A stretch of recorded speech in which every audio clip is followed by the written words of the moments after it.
Anindita adalah nama yang diberikan orang tuanya, sebuah nama yang berarti kesempurnaan. Namun dalam 2 tahun terakhir, hidupnya terasa jauh dari makna nama itu. Ia lebih sering merasa seperti bayangan, gema yang tak terdengar di rumahnya sendiri. Setiap pagi, sebelum kokok ayam pertama terdengar paling nyaring, matanya sudah terbuka. Tangannya yang halus, yang seharusnya terbiasa memegang pena atau kuas lukis, kini cekatan mengolah bumbu di dapur yang remang. Aroma nasi goreng kampung yang sengaja ia buat dengan resep warisan neneknya menguar di udara, berharap bisa menjadi jembatan kehangatan di pagi yang selalu terasa dingin. Ia menatap piring di atas meja makan sederhana. 2 piring, 2 gelas teh hangat yang uapnya menari-nari. Semua tertata rapi, sebuah ritual sunyi yang ia lakukan setiap hari untuk suaminya, Bayu. Anindita melirik jam dinding. Pukul 6 pagi. Sebentar lagi Bayu akan turun dari kamar mereka di lantai atas. Kamar yang ranjangnya terasa begitu luas karena selalu ada jarak yang tak terucap di antara mereka. Anindita sendiri masih mengenakan daster batik lawas, pakaian ternyamannya di rumah. Rambutnya yang panjang dan hitam ia ikat seadanya. Tidak ada riasan di wajahnya. Hanya sisa air wudhu yang membuat kulit sawo matangnya terlihat segar.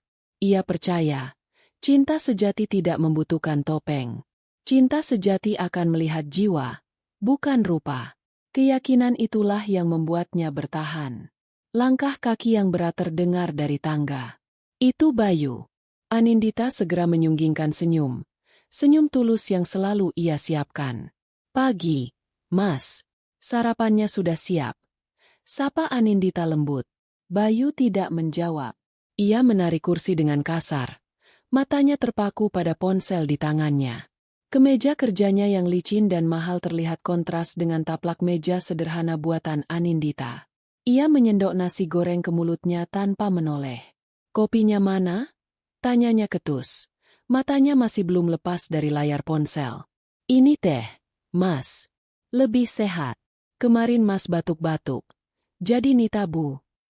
Aku minta kopi, potong Bayu. Akhirnya menatap Anindita. Tatapannya tajam, penuh ketidaksabaran. Apa begitu sulit memahami permintaan sederhana? Kopi, bukan teh. Senyum Anindita memudar. Iya, Mas.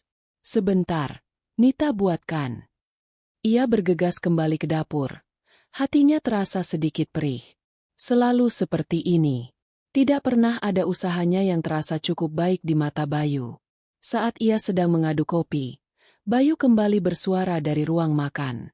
Lihat dirimu, Nita. Pagi-pagi sudah kusam begitu. Rambut diikat asal-asalan. Pakai daster yang warnanya sudah pudar. Apa kamu tidak punya baju lain yang lebih layak? Anindita berhenti mengadu. Ia menunduk. Menatap daster yang ia kenakan. Ini daster favoritnya. Nyaman dan menyerap keringat. Tapi di mata Bayu, itu adalah simbol kekumuhan. Ini nyaman, Mas. Jawabnya lirih. Kembali ke meja makan sambil membawa secangkir kopi hitam pekat. Nyaman tidak akan membuat relasiku terkesan. Cibir Bayu. Kamu tahu, istri teman-temanku, mereka semua wanita karir. Pagi-pagi sudah wangi. Sudah rapi, mereka bisa membawa diri. Sedangkan kamu? Ia menatap Anindita dari atas ke bawah dengan tatapan merendahkan. Kamu hanya bisa berkutat di dapur. Aku melakukan ini untukmu, Mas. Jerit hati Anindita. Aku meninggalkan semuanya untuk bisa menjadi istri yang sempurna untukmu. Tapi kalimat itu hanya tertahan di kerongkongannya. Ia tahu, Bayu tidak akan pernah mengerti. Bayu menikahinya 2 tahun lalu saat mereka bertemu di sebuah kota kecil tempat Anindita memutuskan untuk bersembunyi. Bayu, seorang perantau dari Jakarta yang sedang ada proyek di sana, terkesan dengan kesederhanaan dan kepolosan Anindita. Anindita, yang lelah dengan dunia mewahnya, melihat Bayu sebagai pria sederhana yang ambisius, yang mungkin bisa mencintainya apa adanya, bukan karena nama keluarganya. Betapa naifnya ia waktu itu. Setelah menikah dan pindah ke Jakarta, sifat asli Bayu perlahan terkuak. Ia adalah pria yang haus akan pengakuan, terobsesi pada status dan kekayaan, dan ia melihat istrinya yang sederhana sebagai sebuah beban, sebuah aib yang harus disembunyikan. Malam ini ada acara makan malam tahunan kantor, kata Bayu tiba-tiba, memecah keheningan yang menyakitkan. Acaranya besar, semua direksi akan datang. Ini penting untuk promosi jabatanku. Secercah harapan muncul di hati Anindita. Wah, syukurlah, Mas. Semoga lancar ya. Kamu harus ikut, lanjut Bayu dengan nada perintah. Harapan itu seketika membesar. Apakah Bayu akhirnya mau memperkenalkannya dengan benar? Tentu, Mas. Nita akan siap-siap.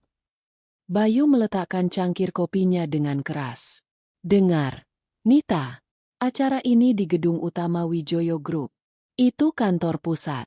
Isinya orang-orang paling penting di Jakarta. Jadi aku mohon padamu, sekali ini saja, jangan buat aku malu. Harapan Anindita retak. Tolong, lanjut Bayu. Nadanya lebih tajam. Berdandan yang benar. Pakai gaun. Pakai riasan. Jangan datang dengan wajah polos dan baju kurung seperti mau ke pengajian. Aku tidak mau kolega-kolegaku menertawakanku karena punya istri udik sepertimu. Retakan itu kini menjadi jurang yang dalam. Kata, udik, terasa seperti tamparan keras di wajahnya. Ia hanya bisa mengangguk pelan, menahan air mata yang mulai menggenang. Iya, Mas. Bagus. Jemput aku di kantor jam 7 malam. Jangan terlambat, perintah Bayu, lalu bangkit berdiri, menyambar tas kerjanya dan pergi begitu saja tanpa pamit, tanpa menoleh ke belakang. Anindita terduduk lemas di kursi. Nasi goreng di piringnya masih utuh. Tehnya sudah dingin. Ia menatap rumah kecil yang selalu ia rawat dengan cinta, tapi terasa begitu hampa. Ia melakukan ini semua karena ingin dicintai dengan tulus. Tapi pria yang ia cintai justru menjadi sumber luka terbesarnya. Ia membuka lemari pakaiannya yang sederhana. Hanya ada beberapa gaun biasa yang ia beli di toko serba ada. Tidak ada yang mewah. Ia mengambil satu gaun berwarna krem, yang paling bagus menurutnya. Ia akan berusaha. Demi menjaga muka suaminya, demi harapan terakhir pada pernikahannya, ia akan berusaha sekuat tenaga. Malam tiba lebih cepat dari yang Anindita duga. Jantungnya berdebar kencang saat taksi yang ia tumpangi berhenti di depan sebuah gedung pencakar langit yang menjulang gagah. Wijoyo Group, tertulis dengan huruf perak raksasa di puncaknya, berkilauan diterpa lampu kota. Gedung ini terasa begitu akrab sekaligus asing. Ini adalah kerajaan yang dibangun kakeknya, tempat ia seharusnya berada. Namun malam ini, ia datang sebagai orang luar, sebagai istri dari seorang manajer rendahan yang takut dipermalukan olehnya. Ia membayar taksi dan melangkah keluar. Angin malam yang dingin menerpa gaun krem sederhananya. Ia memeluk tubuhnya sendiri, merasa kecil di antara mobil-mobil mewah yang berdatangan menurunkan para tamu berpenampilan glamor. Para wanita turun dengan gaun berkilauan dan perhiasan yang menyilaukan mata. Para pria mengenakan setelan jas paling mahal. Dan di sana, ada Anindita, dengan riasan tipis yang ia pelajari dari internet dan tas tangan kecil yang warnanya sedikit pudar. Ia mengirim pesan pada Bayu bahwa ia sudah sampai. Beberapa menit kemudian, Bayu keluar dari lobi. Ia terlihat gagah dengan setelan jas hitamnya, tapi raut wajahnya langsung mengeras begitu melihat penampilan Anindita. Hanya ini yang bisa kamu pakai, desisnya pelan.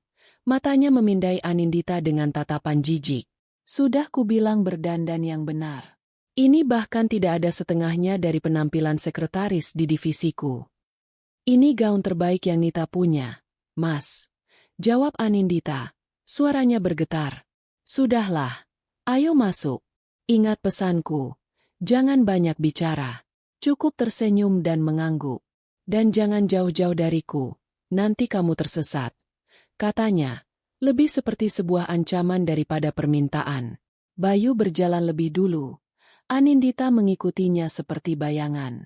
Aula utama tempat acara digelar begitu megah. Lampu kristal raksasa menggantung di langit-langit, membiaskan cahaya keemasan ke seluruh ruangan. Alunan musik klasik mengalir lembut. Para tamu bercengkrama sambil memegang gelas-gelas anggur. Anindita merasa seperti seekor ikan kecil yang tersesat di samudra. Seperti yang ia duga, Bayu segera melepaskannya. "Tunggu di sudut sana, aku mau menyapa Pak Sutanto, Direktur Pemasaran," bisiknya cepat, lalu pergi begitu saja, melebur dalam kerumunan orang penting. Anindita berdiri canggung di dekat pilar besar, memegang segelas jus jeruk yang ia ambil sendiri. Ia melihat Bayu dari kejauhan.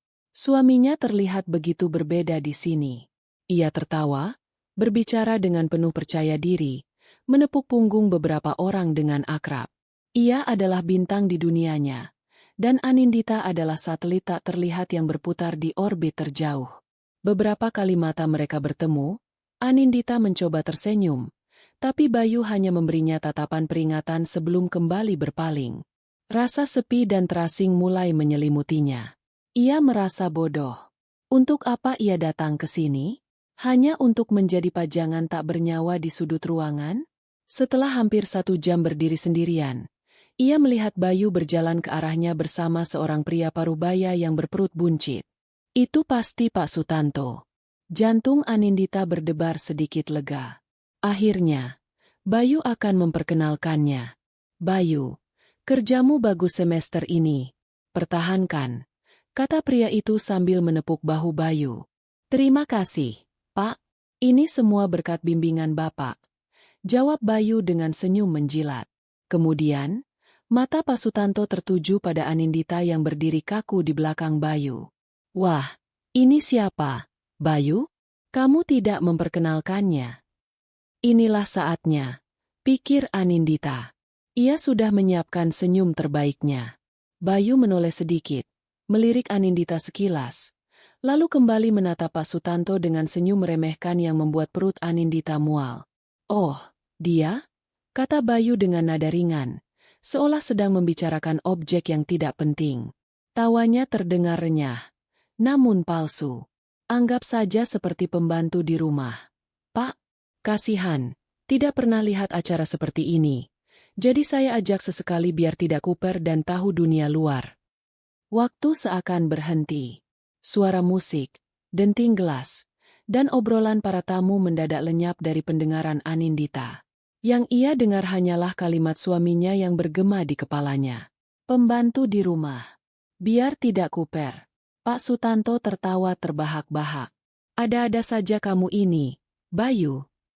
Beberapa orang di sekitar mereka yang mendengar percakapan itu ikut tersenyum sinis, menatap Anindita dengan pandangan yang menusuk. Mereka melihatnya persis seperti apa yang Bayu katakan, seorang udik yang tersesat di pesta orang kaya. Wajah Anindita terasa panas, darah seakan surut dari tubuhnya. Ia merasa telanjang di tengah keramaian. Penghinaan ini terlalu dalam, terlalu menyakitkan. Ini bukan lagi sekadar kata-kata pedas di rumah. Ini adalah pembunuhan karakter di depan umum. Dan seolah itu belum cukup, Bayu kemudian berbalik dan memanggilnya dengan suara keras yang menarik perhatian lebih banyak orang. "Nita, sini." Panggilnya seperti majikan memanggil pesuruh. "Jangan hanya berdiri di situ seperti orang bodoh. Cepat, ambilkan minum lagi untuk Pak Sutanto." Tangan Anindita gemetar hebat hingga gelas jus di tangannya nyaris jatuh. Matanya menatap lurus ke arah Bayu. Ia tidak lagi melihat suaminya. Ia melihat seorang monster yang tersenyum puas di atas penderitaannya. Cinta, harapan, pengorbanan, semuanya hancur berkeping-keping dalam satu malam. Ia tidak bisa bernapas. Ia harus pergi dari sini. Tanpa berkata apa-apa lagi, Anindita membalikan badan. Ia tidak peduli lagi dengan tatapan orang-orang. Ia hanya ingin lari. Ia berlari melewati kerumunan tamu-tamu glamor. Gaun kremnya terasa seperti kain karung yang membelit tubuhnya. Air mata yang sejak tadi ia tahan akhirnya tumpah, mengalir deras membasahi pipinya. Ia mendorong pintu kaca raksasa itu dengan sekuat tenaga dan berlari ke udara malam. Hujan gerimis mulai turun, seolah langit ikut menangisi nasibnya. Ia terus berlari tanpa tujuan, membiarkan air hujan bercampur dengan air matanya, membasahi gaun dan hatinya yang sudah remuk redam. Di bawah bayang-bayang gedung megah milik kakeknya, Anindita menangis sejadi-jadinya, merasakan puncak kepedihan dan penghinaan yang tak akan pernah ia lupakan seumur hidupnya. Anindita tidak tahu berapa lama ia berjalan tanpa arah di bawah guyuran hujan. Gaun kremnya yang basah kuyup menempel di kulit, terasa dingin dan berat, sama seperti hatinya. Setiap tetes air hujan yang jatuh terasa seperti tusukan jarum, mengingatkannya pada setiap tawa sinis dan tatapan merendahkan yang ia terima. Akhirnya, dengan sisa tenaga yang ia punya, ia menyetop taksi yang lewat dan menyebutkan alamat rumahnya dengan suara serak. Perjalanan pulang terasa seperti perjalanan menuju penjara. Rumah kecil yang dulu ia anggap sebagai istana cintanya, kini terasa seperti sangkar yang pengap.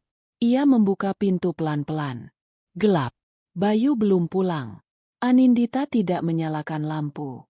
Ia lebih suka kegelapan. Rasanya lebih cocok dengan suasana hatinya.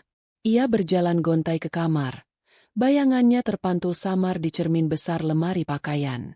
Ia berhenti dan menatap pantulan dirinya. Seorang wanita dengan rambut lepek, riasan yang luntur karena air mata, dan gaun lusuh yang basah. Inikah Anindita? Inikah wanita yang dilihat Bayu setiap hari? Inikah si pembantu jelek yang ia bicarakan dengan bangga? Untuk pertama kalinya, Anindita tidak merasa kasihan pada bayangan itu. Ia merasa marah. Kemarahan yang dingin dan membara mulai merayap dari dasar hatinya, menghanguskan sisa-sisa cinta naif yang pernah ia miliki. Ia melepaskan gaun itu dengan kasar dan melemparkannya ke sudut ruangan. Ia tidak akan pernah mau menyentuh kain itu lagi. Ia mengenakan daster lamanya, bukan karena nyaman, tapi karena saat ini ia tidak peduli lagi pada penampilan. Ia duduk di tepi ranjang dalam diam, menunggu. Ia tidak akan lari lagi. Ia akan menghadapi monster itu. Lewat tengah malam, suara mobil Bayu terdengar memasuki halaman. Beberapa saat kemudian, pintu depan terbuka dengan kasar dan dibanting hingga tertutup. Langkah kakinya berat dan marah saat menaiki tangga. Anindita. Panggilnya dengan suara menggelegar. Pintu kamar dibuka dengan kasar. Lampu dinyalakan. Cahayanya yang tiba-tiba terang menyilaukan mata Anindita. Bayu berdiri di ambang pintu. Wajahnya merah padam karena amarah. Kamu, tunjuknya pada Anindita. Kamu benar-benar sudah mempermalukanku. Apa kamu sadar apa yang sudah kamu lakukan?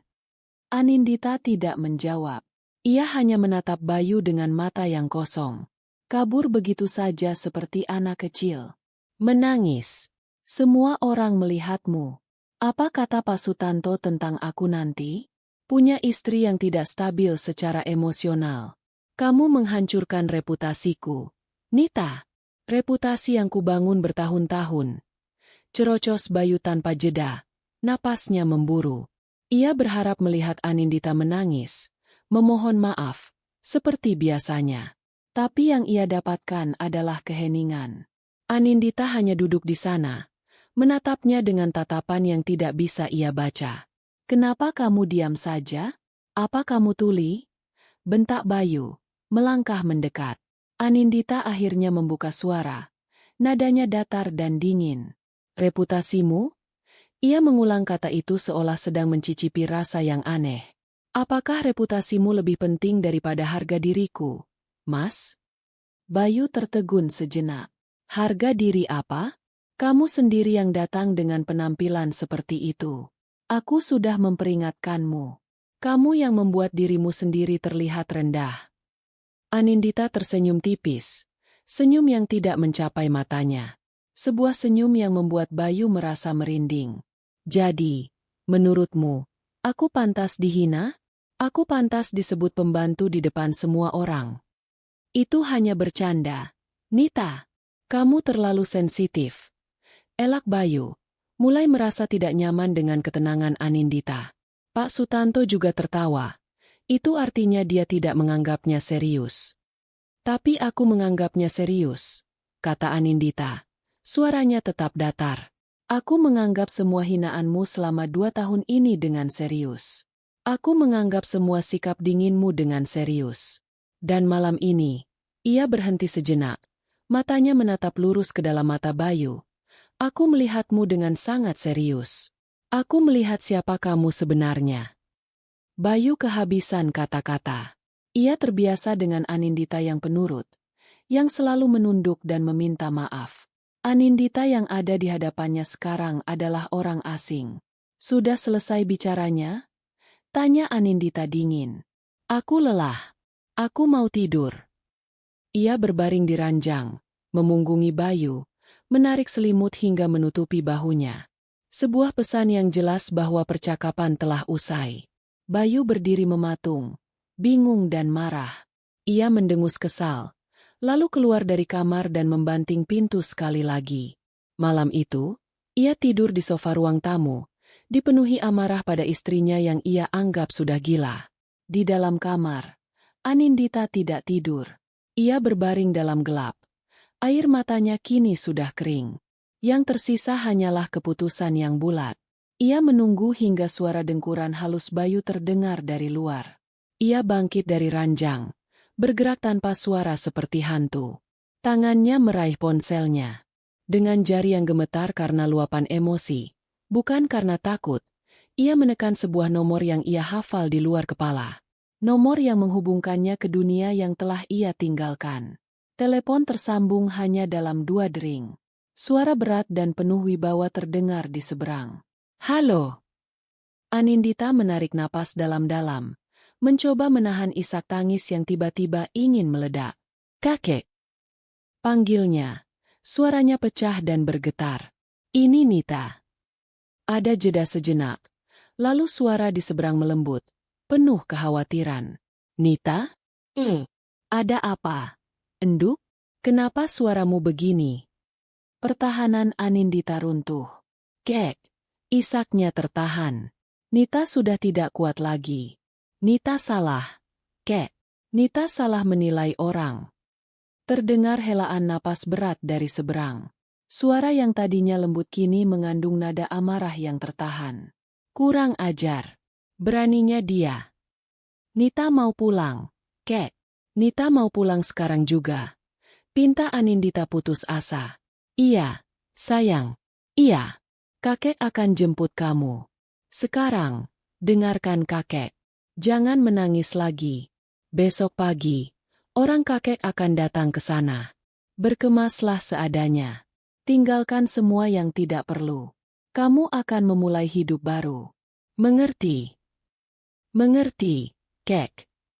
Tidurlah sekarang. Kakek yang akan urus sisanya. Tidak akan ada lagi yang bisa menyakitimu. Setelah telepon ditutup, Anindita merasa beban yang sangat berat terangkat dari pundaknya. Ia menghapus sisa air matanya. Malam ini adalah malam terakhirnya di neraka ini. Besok, Anindita yang cengeng dan penurut akan mati. Dan yang akan lahir adalah Anindita Wijoyo. Keesokan paginya, Anindita bangun lebih awal dari biasanya. Ia tidak lagi membuat sarapan. Dapur itu terasa asing baginya. Ia melihat Bayu masih tertidur pulas di sofa. Mulutnya sedikit terbuka. Tidak ada lagi rasa cinta atau kasihan saat melihatnya. Yang ada hanya rasa jijik. Ia masuk ke kamar dan membuka lemari. Ia hanya mengambil beberapa potong pakaian sederhana dan memasukkannya ke dalam sebuah tas kain kecil. Ia meninggalkan semua barang pemberian Bayu. Ia juga meninggalkan gaun krem yang teronggok di sudut ruangan, sebagai monumen kebodohannya. Saat ia sedang berkemas, Bayu masuk ke kamar. Wajahnya kusut dan masih terlihat kesal. Mau kemana kamu pagi-pagi bawa tas? Tanyanya sinis. Pulang, jawab Anindita singkat, tanpa menoleh. Bayu tertawa mengejek. Pulang? Pulang kemana? Ke desa kecilmu itu? Silahkan. Paling juga seminggu lagi kamu akan kembali sambil menangis. Kamu tidak akan bisa hidup tanpa aku. Anindita berhenti berkemas. Ia berbalik menghadap Bayu. Sebuah senyum misterius terukir di bibirnya. Kita lihat saja nanti, Mas. Siapa yang akan menangis? Tepat pada saat itu, sebuah mobil sedan hitam yang elegan berhenti tepat di depan rumah kontrakan mereka yang sederhana. Seorang pria berjas rapi, berperawakan tegap, turun dari mobil dan mengetuk pintu dengan sopan. Anindita menyandang tas kainnya. Itu jemputanku, katanya pada Bayu yang menatap bingung ke arah jendela. Anindita berjalan melewati Bayu tanpa sepatah kata pun. Saat ia membuka pintu, pria berjas itu langsung menunduk hormat. Selamat pagi, Nona Anindita. Tuan Besar sudah menunggu Anda, katanya dengan suara yang penuh respek. Bayu yang mendengar panggilan, Nona Anindita, dan melihat mobil mewah serta perlakuan hormat itu, terperangah. Ia benar-benar bingung. Siapa istrinya ini sebenarnya? Anindita tidak menoleh ke belakang lagi. Ia melangkah masuk ke dalam mobil yang nyaman dan dingin. Pintu ditutup dengan lembut, meredam suara dunia luar yang menyakitkan. Mobil melaju dengan tenang, meninggalkan rumah kecil itu dan pria yang kebingungan di ambang pintunya. Mobil tidak membawanya ke sebuah rumah, melainkan ke sebuah gria tawang super mewah di puncak salah satu gedung tertinggi di Jakarta. Pintu lift pribadi terbuka, dan di sana, kakeknya, Suryo Wijoyo, sudah menunggunya. Pria tua itu masih terlihat gagah, dengan kemeja batiknya yang berkelas dan aura kekuasaan yang tak terbantahkan. Begitu melihat kakeknya, pertahanan Anindita runtuh lagi. Ia berlari dan memeluk tubuh tua itu, menumpahkan sisa-sisa kesedihannya. Kakek! Suryo Wijoyo membalas pelukan cucu satu-satunya itu dengan erat. Ia mengelus rambut Anindita dengan sayang. Sudah, Enduk. Kamu aman sekarang. Kamu sudah pulang. Setelah tangisnya mereda, mereka duduk di sofa kulit yang empuk, dengan pemandangan seluruh kota Jakarta terhampar dari jendela kaca raksasa. Seorang pelayan menyajikan teh melati hangat, teh kesukaan Anindita sejak kecil. Sekarang, ceritakan semuanya pada kakek. Pelan-pelan saja, kata Suryo. Matanya menatap Anindita dengan penuh kasih sayang. Anindita pun menceritakan semuanya. Mulai dari perlakuan dingin Bayu sehari-hari, hingga puncak penghinaan di pesta malam tadi. Ia menceritakannya dengan detail. Setiap kata yang keluar seolah melepaskan racun dari dalam dirinya. Wajah Suryo Wijoyo mengeras saat mendengar cerita cucunya. Tangannya yang keriput terkepal di atas lututnya. Matanya yang biasanya bijak kini berkilat penuh amarah. Cacing itu, desisnya pelan. Beraninya dia memperlakukan darah daging Wijoyo seperti sampah. Nita yang salah, kek. Nita terlalu naif. Nita pikir Nita bisa menemukan cinta yang tulus dengan cara ini. Sesal Anindita. Kamu tidak salah, Enduk. Hatimu terlalu bersih untuk dunia yang kejam ini. Hibur Suryo. Kakek sudah peringatkan kamu dulu. Tapi kamu keras kepala ingin membuktikan teorimu sendiri. Sekarang, kamu sudah lihat hasilnya. Tidak semua orang punya hati sepertimu. Ia meraih tangan cucunya. Tapi jangan khawatir. Pelajaran ini mahal, tapi berharga. Sekarang, kakek tanya padamu, apa yang mau kamu lakukan terhadap pria itu? Anindita mengangkat wajahnya. Sisa air mata sudah hilang, digantikan oleh kilatan tekad yang dingin dan tajam. Ini bukan lagi Anindita yang cengeng. Ini adalah cucu dari Suryo Wijoyo. Nita mau dia merasakan apa yang Nita rasakan. Kek. Nita tidak mau hanya memecatnya. Nita mau dia jatuh. Jatuh sehina-hinanya. Kilat di mata Anindita membuat Suryo tersenyum puas. Ia melihat dirinya yang muda pada cucunya itu. Dan Nita mau mengambil kembali semua yang menjadi hak Nita. Nita mau masuk ke perusahaan. Lanjut Anindita. Suaranya mantap. Nita mau memimpin. Sudah cukup Nita bersembunyi. Suryo Wijoyo menepuk-nepuk punggung tangan cucunya. Itu baru cucu kakek. Senyumnya melebar, namun terlihat dingin dan penuh perhitungan. Baiklah, anggap saja semua sudah beres. Seluruh sumber daya Wijoyo Group ada di belakangmu. Kita akan siapkan segalanya. Kita akan buat dia merangkak. Memohon ampun di depan kakimu. Selamat datang kembali, Anindita Wijoyo, pewaris tunggal Wijoyo Group. Hari-hari berikutnya di Gria Tawang mewah itu menjadi kawah candra di muka bagi Anindita. Kakeknya tidak hanya memberinya perlindungan, ia memberinya persenjataan. Suryo Wijoyo mengerti bahwa balas dendam terbaik bukanlah sekadar menghancurkan musuh, tetapi membangun diri sendiri menjadi kekuatan yang tak terbantahkan.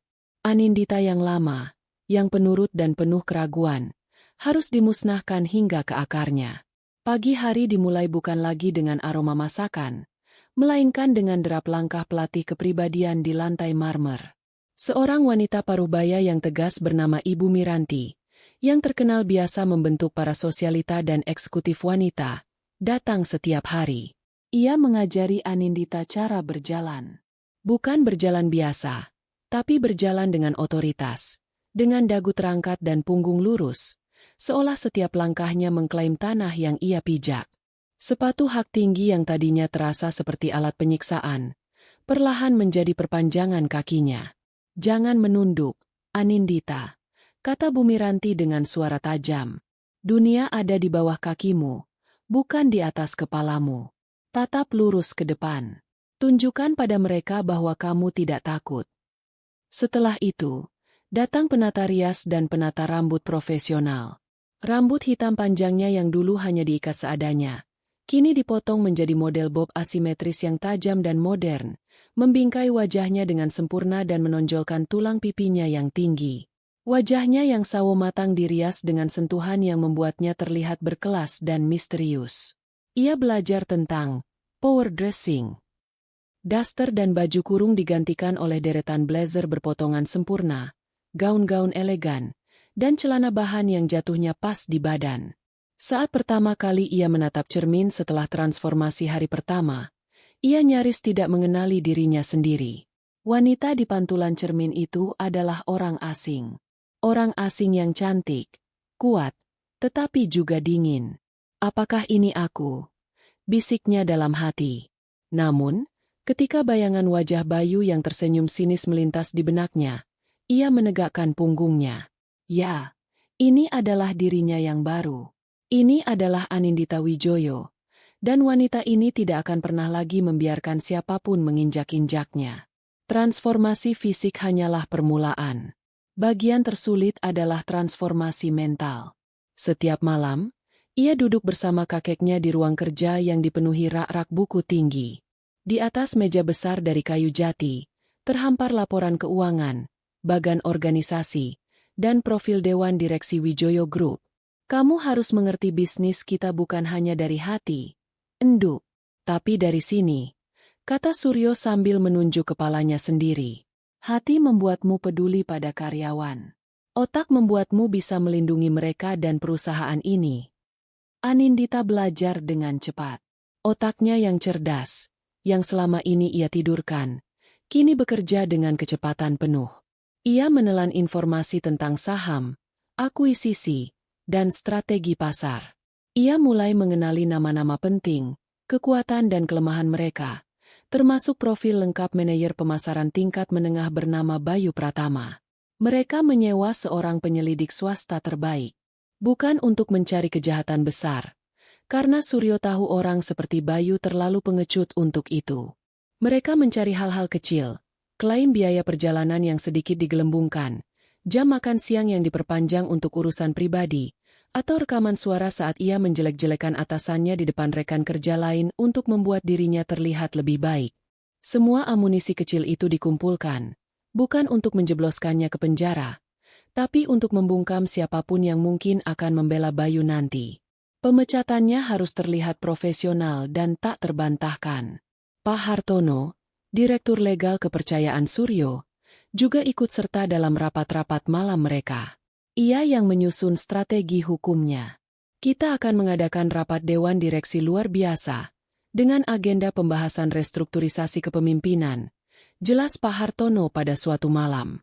"Bayu akan kita undang, dengan dalih ia adalah salah satu manajer berprestasi yang akan diberi penghargaan. Kita akan buat dia terbang setinggi mungkin sebelum kita memotong sayapnya." Anindita mendengarkan semua itu dengan tatapan dingin. Tidak ada lagi keraguan di matanya. "Saya ingin melakukannya sendiri, Pak Hartono. Saya ingin saya yang mengumumkannya," katanya dengan suara mantap. Suryo Wijoyo tersenyum bangga. "Tentu saja, enduk. Panggung itu milikmu." Dalam 2 minggu, Anindita telah terlahir kembali. Ia bukan lagi kepompong. Ia adalah kupu-kupu baja. Ia sudah siap. Tanggal rapat telah ditetapkan. Undangan telah dikirim. Dan di suatu tempat di sudut kota Jakarta, seekor tikus sombong sedang bersiap-siap berjalan menuju perangkap terindah yang pernah ia lihat. Bayu membaca email undangan itu untuk 5 kalinya. Matanya berbinar. Senyum puas tak bisa lepas dari wajahnya. Undangan rapat Dewan Direksi luar biasa. Namanya tercantum di sana, sebagai salah satu dari 3 manajer yang diundang khusus. Ini dia. Inilah momen yang ia tunggu-tunggu. Promosi menjadi direktur pemasaran sudah di depan mata. Lihat ini, Don. Katanya sambil menunjukkan layar komputernya pada Doni, rekan kerjanya yang duduk di kubikel sebelah. Sepertinya kerja kerasku akhirnya dilihat oleh Dewan Direksi. Doni melirik undangan itu. Wah, selamat, Yu. Hebat kamu. Tentu saja. Setelah insiden di pesta tempo hari, Pak Sutanto sepertinya semakin terkesan denganku.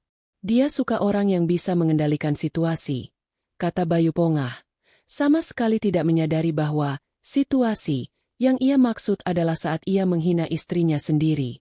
Omong-omong, istrimu bagaimana kabarnya? Tanya Doni. Wajah Bayu langsung berubah masam. Ah, jangan bicarakan dia.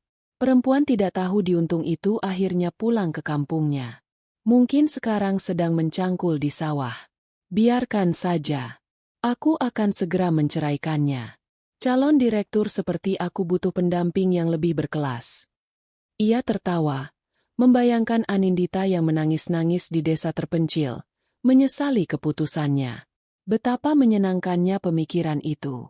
Ia sama sekali tidak tahu, perempuan kampung itu sedang menatap fotonya dari gria tawang mewah, sambil menyesap teh melati dan merencanakan kejatuhannya. Hari rapat pun tiba. Bayu mengenakan setelan jas termahalnya. Sepatu kulitnya mengkilap sempurna. Ia menyemprotkan parfum mahal ke seluruh tubuhnya. Hari ini adalah hari penobatannya. Ia berjalan memasuki gedung utama Wijoyo Group dengan langkah angkuh, menyapa beberapa karyawan dengan senyum merendahkan. Ia masuk ruang rapat Dewan Direksi di lantai tertinggi. Ruangan itu sangat megah. Meja kayu mahoni panjang terbentang di tengah, dikelilingi kursi-kursi kulit berwarna hitam. Jendela kaca dari lantai ke langit-langit menyajikan pemandangan kota yang spektakuler. Semua anggota Dewan Direksi sudah hadir. Pria-pria dan wanita-wanita parubaya dengan aura kekuasaan yang kental. Bayu merasa sedikit gugup, tapi ia menutupinya dengan senyum percaya diri. Ia duduk di kursi yang telah disediakan. Jantungnya berdebar kencang karena antisipasi. Pak Sutanto, atasannya, memberinya kedipan mata dan senyum, yang semakin meyakinkan Bayu bahwa hari ini adalah harinya. Tepat pada pukul 10 pagi, pintu utama ruang rapat yang terbuat dari kayu jati setinggi 3 meter itu terbuka. Semua orang di ruangan itu serentak berdiri. Yang pertama masuk adalah Suryo Wijoyo, sang pemilik, sang legenda. Ia berjalan dengan tenang, namun setiap langkahnya seolah membuat ruangan itu bergetar. Bayu menelan ludah, berusaha terlihat sesopan mungkin. Ia berharap sang pemilik besar akan melihatnya dan terkesan. Namun, perhatian semua orang, termasuk Bayu, teralihkan pada sosok yang berjalan di belakang Suryo Wijoyo. Seorang wanita. Ia berjalan dengan anggun. Setiap langkahnya memancarkan kepercayaan diri yang mutlak. Ia mengenakan setelan blazer berwarna merah marun yang memeluk tubuhnya dengan sempurna, dipadukan dengan celana pipa yang jenjang. Rambut bob asimetrisnya bergerak lembut saat ia berjalan. Wajahnya yang dirias sempurna terlihat dingin, fokus, dan luar biasa cantik. Ia membawa aura kekuatan yang membuat beberapa direktur senior pun terlihat sedikit gugup. Bayu ternganga. Siapa wanita ini? Seorang konsultan dari luar negeri? Direktur baru? Ia belum pernah melihat wanita secantik dan seberkarisma ini. Ia merasakan desir aneh di dalam dirinya. Wanita itu berjalan mengikuti Suryo Wijoyo ke ujung meja. Saat ia melewati kursi Bayu, matanya sempat melirik sekilas. Hanya sepersekian detik. Tapi tatapan itu terasa seperti bongkahan es yang menusuk jantung Bayu. Ada sesuatu yang familiar dari tatapan itu. Sesuatu yang membuat bulu kuduknya berdiri. Tapi itu tidak mungkin. Mustahil. Otaknya menolak keras koneksi yang coba dibuat oleh instingnya. Wanita di hadapannya adalah Dewi, sedangkan istrinya hanyalah seorang pembantu. Suryo Wijoyo berdiri di kepala meja. Di sampingnya berdiri wanita misterius itu. "Selamat pagi, Bapak dan Ibu sekalian," sapa Suryo. Suaranya yang tenang langsung membuat seisi ruangan hening. "Terima kasih atas kehadirannya. Saya mengadakan rapat ini untuk sebuah pengumuman penting mengenai masa depan kepemimpinan di Wijoyo Group." Bayu menegakkan duduknya. Jantungnya berdetak semakin kencang. Inilah saatnya. Seperti yang kita semua tahu, regenerasi adalah kunci untuk keberlangsungan sebuah perusahaan. Sudah saatnya darah baru dan visi baru ikut andil dalam menahkodai kapal besar ini, lanjut Suryo. Ia kemudian mengulurkan tangannya ke arah wanita di sampingnya. "Maka dari itu, dengan bangga, perkenalkan, Dewan Direksi yang terhormat." Bayu menahan napas. "Cucu saya, Dewan Komisaris yang baru, sekaligus pewaris utama dari seluruh aset Wijoyo Group." Waktu terasa melambat bagi Bayu. Ia melihat Suryo Wijoyo tersenyum, lalu mengucapkan nama itu. Nama yang menghantam kesadarannya seperti palu godam. Anindita Wijoyo. Dunia Bayu runtuh. Seisi ruangan bertepuk tangan, tapi yang terdengar di telinga Bayu hanyalah suara dengungan keras. Matanya terpaku pada wanita itu. Anindita. Aninditanya. Wanita yang ia hina, yang ia sebut pembantu jelek, yang ia anggap udik dan bodoh. Wanita itu kini berdiri di sana, sebagai pemilik dari semua yang ia kejar mati-matian. Wajah Bayu pucat pasi seperti mayat. Rahangnya jatuh terbuka. Matanya membelalak tak percaya. Keringat dingin membanjiri pelipisnya. Ia melihat Anindita menatap lurus ke arahnya. Tidak ada senyum di wajah wanita itu. Hanya ada tatapan dingin seorang pemangsa yang telah berhasil menjebak mangsanya. Dalam satu detik yang terasa seperti keabadian, Bayu mengerti segalanya. Ini bukan rapat penghargaan. Ini adalah panggung eksekusinya. Dan ia telah berjalan ke atasnya dengan sukarela. Tepuk tangan para direksi yang menyambut Anindita perlahan mereda. Namun dengungan di telinga Bayu tidak berhenti. Ia duduk membeku di kursinya. Seluruh tubuhnya dingin seperti es. Tatapannya kosong, terpaku pada sosok Anindita yang kini melangkah maju dengan tenang ke podium kecil di samping kakeknya. Wanita itu, istrinya, adalah pewaris semua ini. Lelucon kosmik macam apa ini? Anindita meletakkan kedua tangannya yang lentik di atas podium. Ia menyapukan pandangannya ke seluruh ruangan, menatap satu persatu wajah para direktur, dan berhenti sejenak lebih lama saat matanya bertemu dengan tatapan ngeri dari Pak Sutanto, yang kini wajahnya sepucat Bayu. Akhirnya, matanya terkunci pada Bayu. "Selamat pagi." Suara Anindita terdengar jernih dan kuat melalui mikrofon, memenuhi setiap sudut ruangan. Suaranya tidak bergetar. Tidak ada nada marah atau sedih. Yang ada hanya ketenangan yang menakutkan. "Seperti yang telah diperkenalkan kakek saya, nama saya Anindita Wijoyo. Selama 2 tahun terakhir, saya memilih untuk hidup di luar lingkaran perusahaan ini untuk sebuah tujuan pribadi. Sebuah pencarian, jika boleh saya katakan. Saya ingin memahami nilai-nilai di luar sana, nilai-nilai yang membentuk karakter seseorang saat mereka tidak sedang mengenakan setelan mahal atau jabatan yang mentereng." Ia berhenti sejenak, membiarkan kata-katanya meresap. "Dan saya belajar banyak. Saya belajar bahwa Wijoyo Group dibangun di atas fondasi integritas, kerja keras, dan yang terpenting, rasa hormat. Hormat pada sesama manusia, tidak peduli apa latar belakang mereka. Nilai-nilai inilah yang saya yakini harus dipegang teguh oleh setiap insan yang bernaung di bawah nama besar Wijoyo." Anindita kemudian mengubah sedikit arah pandangnya, seolah sedang menceritakan sebuah studi kasus. "Beberapa minggu yang lalu, saya menghadiri sebuah acara yang diadakan oleh perusahaan ini. Di sana, Saya menyaksikan sebuah pemandangan yang menyedihkan.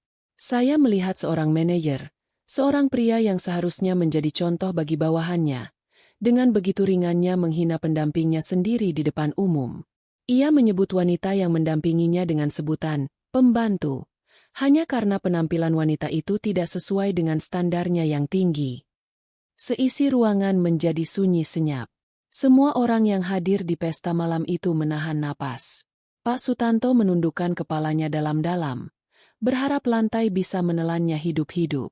Pria itu, lanjut Anindita, suaranya kini terdengar lebih dingin, tidak hanya menghina wanita itu. Dia menghina nilai-nilai perusahaan ini.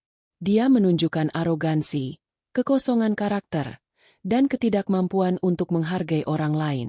Orang seperti itu, tidak peduli seberapa bagus kinerjanya di atas kertas, adalah racun. Sebuah bom waktu yang akan merusak citra dan moral perusahaan dari dalam. Anindita kini menatap lurus ke arah Bayu. Tatapannya tajam seperti belati. Manajer itu adalah Anda, Bayu Pratama. Nama itu diucapkan dengan jelas dan tegas. Bayu tersentak seolah baru saja disetrum. Ia ingin berdiri, ingin membantah, mengatakan bahwa itu semua hanya salah paham, tapi kakinya terasa seperti jeli dan lidahnya keluh. Atas dasar pelanggaran etika berat dan perilaku yang mencoreng nama baik Wijoyo Group, Anindita mengumumkan dengan nada final, mulai detik ini juga, Anda, Bayu Pratama, dipecat. Kata, dipecat, menggema di ruangan itu. Selain karena perilaku Anda yang memalukan, Anindita menambahkan, memberikan pukulan terakhir. Tim audit internal kami juga menemukan beberapa ketidakberesan dalam laporan klaim pengeluaran Anda selama 6 bulan terakhir. Tapi kita tidak perlu membahasnya lebih jauh. Itu hanya menegaskan betapa rusaknya integritas Anda. Ia memberi isyarat dengan anggukan kecil ke arah pintu. 2 orang petugas keamanan berbadan tegap yang sudah bersiaga di luar, segera masuk dan berjalan mendekati Bayu. Tim keamanan akan mengantar Anda untuk mengambil barang-barang pribadi Anda di meja Anda, dan setelah itu, mengantar Anda keluar dari gedung ini.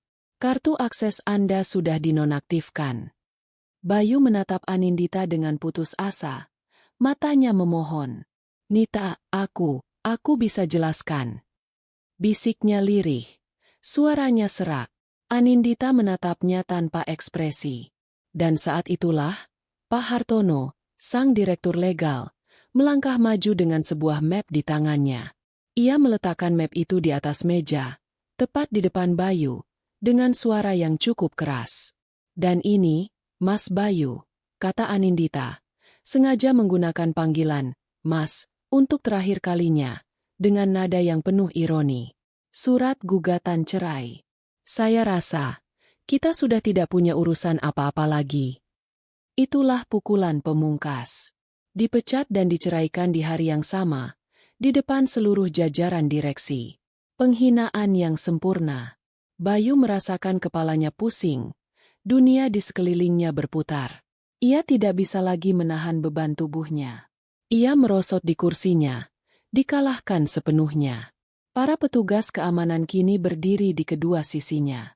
Mari, Pak Bayu, kata salah satu dari mereka dengan suara tegas namun tidak kasar. Mereka menarik Bayu untuk berdiri.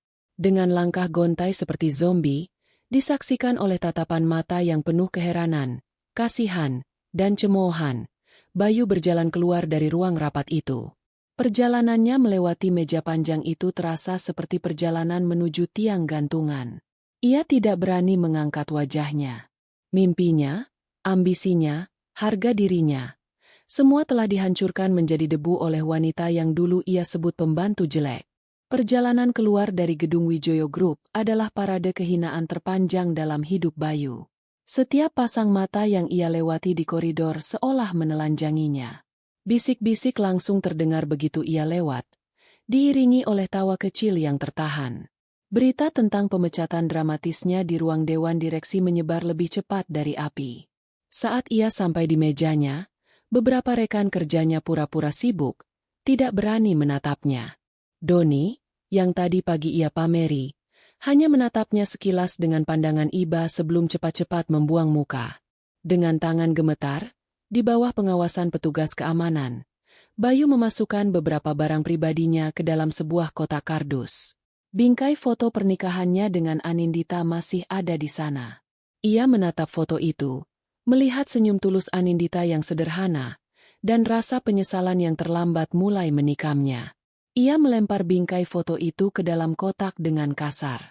Di lobi, kartu aksesnya dipotong menjadi 2 di depan matanya. Ia diantar hingga ke pintu depan, lalu ditinggalkan begitu saja di trotoar yang panas. Ia masih memeluk kotak kardusnya, berdiri linglung di bawah bayangan gedung yang beberapa jam lalu ia anggap sebagai kerajaannya. Ia mencoba menelepon Anindita, tapi panggilannya langsung dialihkan. Nomornya telah diblokir. Hari-hari berikutnya adalah neraka. Ia kembali ke rumah kontrakan mereka, berharap bisa berbicara dengan Anindita, tapi rumah itu kosong dan terkunci. Sore harinya, datang seorang utusan dari firma hukum Anindita yang memintanya untuk mengosongkan rumah itu dalam waktu 2x24 jam, karena sewa rumah itu akan segera dihentikan.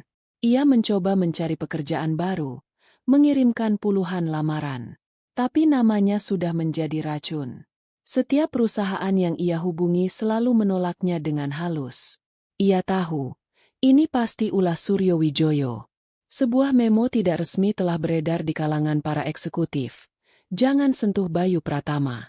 Tanpa pekerjaan dan tanpa penghasilan, tabungannya menipis dengan cepat. Ia terpaksa menjual mobilnya untuk menyambung hidup. Setelah itu, jam tangan mahalnya, laptopnya, bahkan setelan jasnya yang dulu ia banggakan. Ia pindah dari rumah kontrakan yang nyaman ke sebuah kamar kos sempit di daerah kumuh, yang dindingnya lembab dan berjamur. Proses perceraian berjalan cepat dan menyakitkan baginya.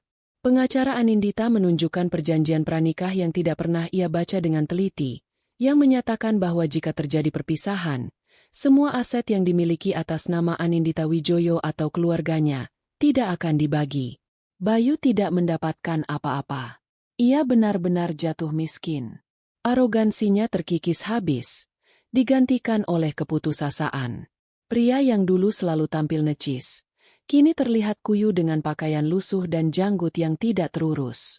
Makanan sehari-harinya adalah mie instan yang ia masak dengan air panas dari dispenser umum di kos-kosannya.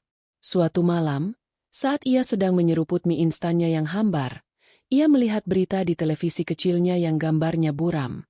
Berita itu meliput acara penghargaan bisnis. Dan di sana, di layar kaca, ia melihat Anindita. Ia tampil begitu memukau dengan gaun malam berwarna biru tua, menerima penghargaan sebagai pemimpin muda paling berpengaruh, mewakili Wijoyo Group. Ia tersenyum di depan kamera, senyum yang penuh percaya diri dan kebahagiaan. Senyum yang tidak pernah ia berikan untuk Bayu. Bayu menjatuhkan mangkuk minyak. Kuahnya tumpah mengotori lantai kamarnya yang kotor. Ia menatap layar televisi dengan tatapan kosong. Ia melihat semua yang seharusnya bisa menjadi miliknya. Kemewahan, kehormatan, dan seorang wanita luar biasa yang pernah menjadi istrinya. Ia telah memiliki segalanya dalam genggamannya. Seorang wanita tulus yang hanya meminta untuk dihargai. Tapi ia malah menghancurkannya, menghinanya, dan membuangnya. Di dalam kamar kosnya yang pengap dan bau, dikelilingi oleh sisa-sisa kegagalannya, Bayu akhirnya menangis. Ia menangis bukan karena kehilangan harta, tapi karena penyesalan yang menghancurkan jiwanya. Ia sadar, ia tidak hanya kehilangan pekerjaan dan kekayaan. Ia telah kehilangan satu-satunya berlian asli yang pernah ia miliki, yang ia sangka hanyalah sebongkah batu kerikil tak berharga. Bulan-bulan berlalu. Nama Anindita Wijoyo tidak lagi hanya dikenal sebagai pewaris yang muncul secara tiba-tiba. Ia telah membuktikan dirinya sebagai seorang pemimpin yang visioner dan berhati nurani. Di bawah kepemimpinannya, Wijoyo Group mengalami banyak perubahan positif. Ia meluncurkan program kesejahteraan karyawan yang revolusioner, memberikan beasiswa untuk anak-anak staf, dan membangun fasilitas penitipan anak di kantor pusat agar para ibu yang bekerja bisa lebih tenang. Ia bukan pemimpin yang hanya duduk di Menara Gading. Anindita sering turun langsung ke lapangan. Suatu hari, Ia mengunjungi salah satu pabrik tekstil milik perusahaannya.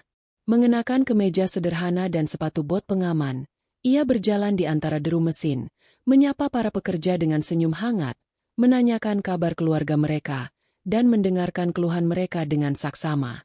Ia ingat bagaimana rasanya menjadi tidak terlihat, dan ia bersumpah tidak akan pernah membiarkan orang-orang yang bekerja untuknya merasakan hal yang sama. Para karyawan yang awalnya skeptis, kini menatapnya dengan penuh rasa hormat dan kekaguman. Mereka tidak lagi melihatnya sebagai cucu sang pemilik, melainkan sebagai pemimpin mereka, ibu mereka. Anindita menemukan kebahagiaan dalam hal-hal tersebut, dalam senyum tulus para pekerjanya, dalam kemajuan perusahaan yang kini terasa lebih manusiawi. Suatu sore yang mendung, dalam perjalanan pulang dari sebuah rapat di luar kota, mobil mewah yang ditumpanginya terjebak kemacetan parah. Rintik hujan mulai membasahi jendela. Sambil menunggu lalu lintas bergerak, pandangan Anindita tanpa sengaja menyapu ke arah sebuah proyek pembangunan gedung di sisi jalan. Para pekerja bangunan, dengan tubuh legam terbakar matahari, sedang mengangkut sak-sak semen. Dan di sanalah, matanya menangkap sesosok tubuh kurus yang terlihat begitu familiar. Pria itu sedang mendorong gerobak pasir. Wajahnya tertunduk. Rambutnya gimbal karena debu dan keringat. Ia mengenakan kaos oblong yang sudah sobek di beberapa bagian. Saat pria itu berhenti sejenak untuk menyeka keringat di dahinya dengan punggung tangannya yang kotor, Anindita bisa melihat wajahnya dengan jelas. Bayu. Ia terlihat 10 tahun lebih tua. Kulitnya menghitam, tubuhnya kurus kering, dan sorot matanya kosong, tanpa gairah hidup. Monster yang dulu menghinanya, pria arogan yang pernah menjadi suaminya, kini hanyalah seorang kuli bangunan yang berjuang di bawah terik matahari. Sopir Anindita, yang juga menyadari tatapan majikannya, bertanya dengan pelan, "Nona mau?" Ia tidak melanjutkan kalimatnya, tidak yakin apa yang harus ia tawarkan. Anindita terus menatap Bayu selama beberapa saat. Ia mencari-cari perasaan di dalam hatinya. Apakah ada benci? Apakah ada kasihan? Juga tidak. Apakah ada rasa puas? Anehnya, juga tidak ada. Yang ia rasakan hanyalah sebuah kehampaan. Seolah ia sedang melihat orang asing dari masa lalu yang sangat jauh. Sebuah fragmen dari kehidupan orang lain yang tidak ada hubungannya lagi dengan dirinya. Luka itu telah sembuh total. Begitu sembuh hingga bahkan bekas lukanya pun sudah tidak terasa lagi. Pria itu tidak lagi memiliki kekuatan apapun atas emosinya. "Jalan saja, Pak," kata Anindita dengan suara tenang. Lampunya sudah hijau. Mobil kembali melaju, meninggalkan Bayu dan proyek pembangunannya di belakang, menghilang dari kaca spion. Anindita tidak menoleh lagi. Ia memejamkan matanya sejenak. Balas dendamnya sudah selesai sejak lama, tapi penutupan yang sesungguhnya baru ia rasakan saat ini. Penutupan yang datang bukan dari melihat penderitaan Bayu, melainkan dari kesadarannya bahwa Bayu sudah tidak berarti apa-apa lagi baginya. Ia sudah benar-benar bebas. 1 tahun kemudian, Wijoyo Group berada di puncak kejayaannya. Di bawah kepemimpinan Anindita, perusahaan berhasil menembus pasar internasional dengan beberapa inovasi brilian. Anindita tidak hanya menjadi pemimpin yang dihormati di perusahaannya sendiri, tetapi juga menjadi salah satu tokoh bisnis paling berpengaruh di tingkat nasional. Ia tidak lagi tinggal di Gria Tawang kakeknya, melainkan di sebuah paviliun elegan di properti utama keluarga Wijoyo, cukup dekat untuk menemani kakeknya, namun tetap memberinya privasi. Sore itu, ia sedang menikmati teh sore bersama Suryo Wijoyo di teras belakang yang menghadap ke taman yang asri. "Kakek tidak pernah seyakin ini pada masa depan perusahaan," kata Suryo sambil tersenyum tulus. "Di tanganmu, perusahaan ini tidak hanya tumbuh besar, tapi juga tumbuh lebih baik. Kamu membuat kakek sangat bangga." "Enduk." Anindita tersenyum, meraih tangan kakeknya yang keriput. "Ini semua karena kepercayaan kakek. Terima kasih sudah menarik Nita dari kegelapan. Kakek hanya membukakan pintu. Kamulah yang memilih untuk berjalan melewatinya dengan kepala tegak," balas Suryo. Di tengah percakapan mereka, seorang asisten rumah tangga datang memberitahu bahwa Anindita memiliki tamu. Beberapa saat kemudian, Seorang pria muda yang tampan dan berpenampilan rapi muncul di ambang pintu teras. Namanya Ardi, seorang arsitek muda berbakat yang sedang mengerjakan proyek pembangunan panti asuhan yang didanai penuh oleh Yayasan Wijoyo. Ardi adalah kebalikan dari Bayu. Ia berbicara dengan sopan, matanya memancarkan kecerdasan dan kebaikan hati, dan ia selalu memperlakukan Anindita dengan rasa hormat yang tulus sebagai seorang profesional, tanpa pernah sekalipun menyinggung status atau kekayaannya. Setelah urusan pekerjaan mereka selesai, saat Ardi hendak pamit, ia berhenti sejenak. "Maaf, Nona Anindita," katanya sedikit ragu. "Di dekat kantor saya ada sebuah kedai kopi kecil yang suasananya sangat tenang. Jika suatu saat Nona tidak sibuk, apa Nona bersedia minum kopi bersama saya?" Anindita terdiam sejenak. Sebuah ajakan sederhana. Ajakan yang dulu mungkin akan membuatnya takut. Bayangan masa